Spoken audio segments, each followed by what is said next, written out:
Il dit, Zachou le Asig, ces tzadikim, ils sont arrivés à comprendre. Shekmo she'en aliyah le'olam, como ken en yerida le'olam. Il n'y a pas d'aliyah. Aliyah, ça veut dire je suis arrivé. Où tu es arrivé? Tu as commencé un jour pour dire je suis arrivé. Tu n'as jamais commencé. Rabbeinu, il dit à Rabbi Nathan, tu peux me dire comment on devient juif?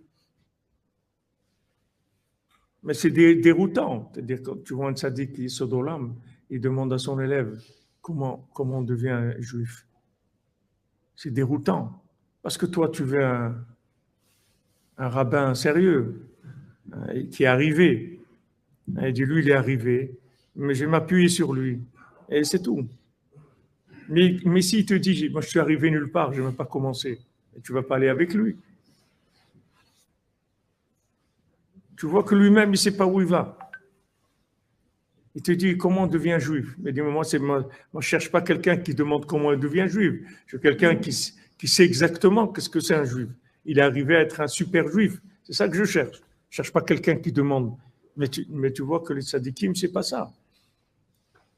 Les tzadikim que tu crois qui sont arrivés, que c'est des superman, c'est des tzadikim d'Hollywood. Ce n'est pas des tzadikim, c'est Charlton Heston. C'est les 10 commandements. Mais les vrais tzadikim, c'est des gens qui cherchent chaque instant comment ils vont commencer. Ils ont rien commencé encore dans leur vie. Rabbeinu, il n'a jamais commencé.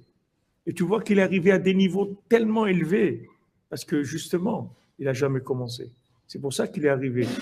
Il a dit, voilà, moi je sais tout et je ne sais rien. Comment tu sais tout? Parce que je ne sais rien. C'est pour ça que je sais tout.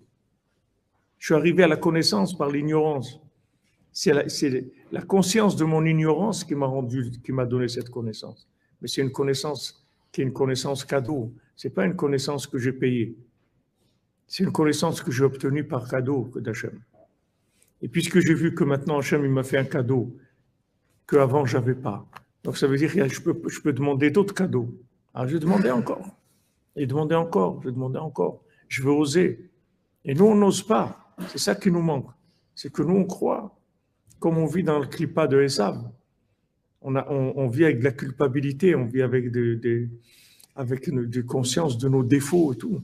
Et on croit que nos défauts, ça nous pénalise, ça nous élimine, nos défauts. On croit que le défaut qu'on a, ça va nous empêcher d'avancer. Alors que c'est le contraire, qu'avec tous les défauts que tu as, c'est ça qui va réveiller la Rahmanout d'Hachem. Et plus tu vas avoir des défauts, et plus Hachem il va avoir pitié de toi. Et donc tu peux obtenir des choses extraordinaires. Justement parce que tu as des défauts. Justement parce que tu descends. Justement parce que tu es en bas. Tu peux obtenir des choses extraordinaires. Alors que si tu crois que tu es arrivé à quelque chose, ok, tu es arrivé là où tu es arrivé, c'est tout. On ne va pas aller plus loin. Après, tu vas faire du développement de là où tu es. Mais tu ne vas pas arriver à waouh, qu'un matin tu te rêves, tu vois que tu connais les Zohar par cœur. Mais attends, j'ai rien. Ça y est, on t'a donné.